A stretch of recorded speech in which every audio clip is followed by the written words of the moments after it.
सभी बच्चों को अध्यापिका की तरफ से नमस्ते। कक्षा 5वीं की पुस्तक नैतिक शिक्षा का कल की क्लास में हमने पाठ जो है वो कंप्लीट किया था 18 जिसका नाम था सरदार भगत सिंह। तो आशा करती हूँ सभी बच्चों को बहुत अच्छे से पाठ समझ में आ गया होगा और सभी बच्चों ने फेयर नोटबुक पर जो है वो अपने क्वेश्चन आंसर जो है वो कंप्लीट कर लिए होंगे।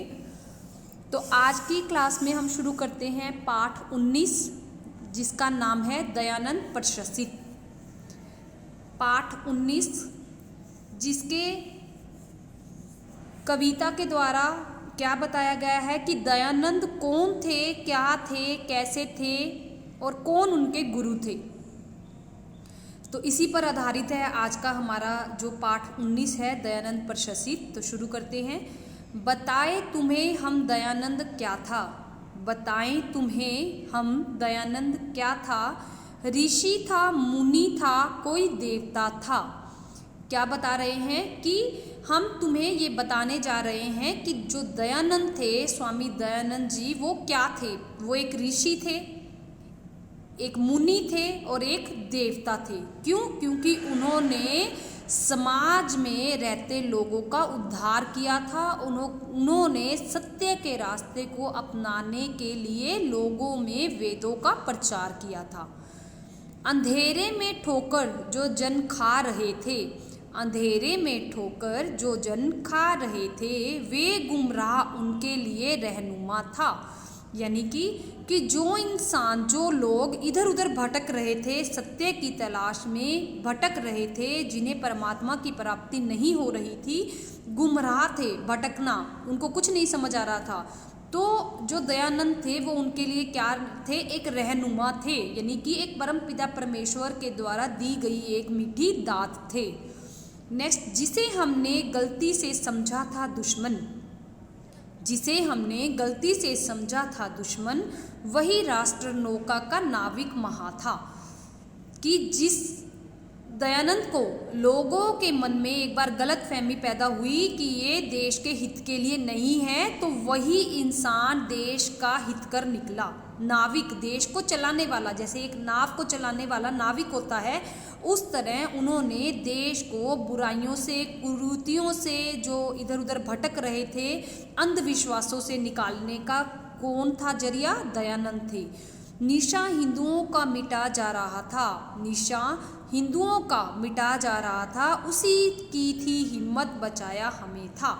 कि जो हिंदुओं को, निशान को मिटा रहे थे, कि हिंदू खत्म कर रहे थे, तो उनकी हिम्मत और हौसला जो उन्होंने उनको देकर उनके हिंदू धर्म को बचाया था।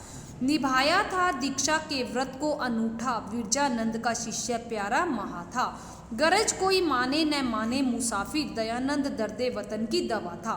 कह रहे हैं कि उन्होंने दीक्षा के व्रत को, यानी कि उन्होंने, दीक्षा का मतलब होता है कोई दान दक्षिणा देना, कि विरजानंद यानी कि किसे दिया था? विरजानंद जो थे उनके गुरु थे, उन्होंने गुरु से ज्ञान को लेकर उस व्रत को पूरा किया था जो विरजानंद से उन्हें ज्ञान की प्राप्ति हुई थी। उनके शिष्य बनकर उन्होंने जो भी ज्ञान प्राप्त किया, उन्होंने उसे पूरे फर्ज के साथ निभाया।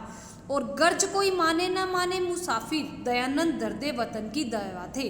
कि कोई माने या ना माने संसार में कि दयानंद क्या थे, पर उन्होंने इस वतन का, इस देश का उद्धार किया था। तो इस कविता के द्वारा, इन पंक्तियों के द्वारा हमें क्या पता चला कि दयानंद जो थे वो वेदों का प्रचार करते हुए समाज को एक सही रास्ते पर, सही दिशा की तरफ ले जाते हुए उन्होंने सत्य का रास्ता, सत्य का मार्ग जो था वो अपनाया था। तो हमारे पास ये कविता है दयानंद प्रशासित। इसी के साथ आज हम कर रहे हैं इसका अभ्यास कार्य, यानी कि जो आपकी पुस्तक पर ही है। पहला है दयानंद गुमराहों के लिए डैश था, रहनुमा। पहले का उत्तर है रहनुमा। दूसरा है दयानंद राष्ट्र नौका का महान डैश था, नाविक, यानी कि नाव को चलाने वाला। दयानंद की डैश ने हिंदुओं का निशान मिटने से बचाया, हिम्मत। दयानंद के अंदर इतनी हिम्मत थी कि उसने जो हिंदू का निशान मिटा रहे थे उन्हें संभाला। नेक्स्ट है दयानंद डैश का प्यारा शिष्य था, विरजानंद गुरु थे उनके, तो विरजानंद जी का। दयानंद दर्दे डैश की दवा था, वतन की। यानी कि पूरे देश की। इसी के साथ आपको कुछ क्वेश्चन आंसर कविता के द्वारा मैंने कुछ बनाए हैं, आपकी पुस्तक पर नहीं है तो ये क्वेश्चन आंसर जो है आपने कंप्लीट करने हैं अपनी फेयर नोटबुक पर। तो आपके पास प्रश्न है पहला, दयानंद को क्या और कहते थे, कि और उनको क्या कह के पुकारा जाता था, जैसा कि आपकी कविता में है, दयानंद को ऋषि भी कहा जाता था, मुनि भी कहा जाता था और वो देवता भी थे। नेक्स्ट है, दयानंद के गुरु कौन थे, स्वामी विरजानंद। थर्ड क्वेश्चन, दयानंद जी वतन के क्या थे, दर्दे दवा थे, क्योंकि उन्होंने देश की रक्षा की थी। नेक्स्ट क्वेश्चन नंबर 4, कविता में किसके बारे में बताया गया है, दयानंद के बारे में, क्योंकि सारी कविता जो है वो दयानंद के ऊपर आधारित है। लास्ट क्वेश्चन है, दयानंद किनके लिए रहनुमा थे, जो अंधेरे में भटक रहे थे, यानी कि उनको एक रास्ता, उनको एक रोशनी दिखाई, किसने दिखाई, स्वामी दयानंद ने। तो आपके पास ये 5 क्वेश्चन आंसर भी हैं और आपकी बुक एक्सरसाइज भी है। आपने इस कार्य को अपनी फेयर नोटबुक पर कंप्लीट करना है और साथ साथ याद भी करना है। धन्यवाद।